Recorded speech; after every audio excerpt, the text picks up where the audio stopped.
Fadlu Davis kwa maana meneja Michel Petit kwa mchezo leo angekuepo, kwa namna ungeona anaishape timu, kwa sababu ameshacheza kwenye mazingira ya kuona kwamba bila striker timu yangu inachezaje, akacheza kwenye mazingira ya striker akaona timu yangu inachezaje. Kwa ni kama alikuwa anaendelea kuchukua ubora na madhaifu kulingana na wachezaji walionao. Kwa hiyo kwa mchezo wa leo kocha ameanza na Stephen Deshe Mkwala, nafasi zimetengenezwa, hakuna utofauti mkubwa kama unaweza ukaanza na viungo, nafasi zinatengenezwa lakini wanashindwa kutumia. Sijui sasa shida ni nini, lakini wanapaswa kujitathmini pakubwa, kwa sababu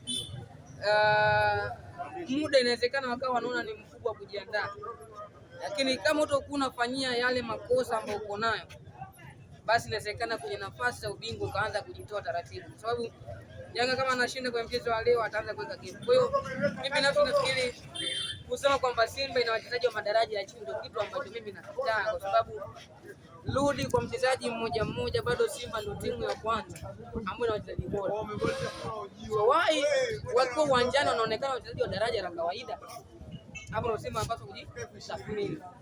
Matola akipewa mechi za madaraja ya kati, kwa maana akicheza timu za madaraja ya kati anaonekana ni bora, lakini mchezo leo ameshindwa kuonyesha. Kwa hiyo kuna shida kubwa sana ambayo inahitaji ushauri wa daktari.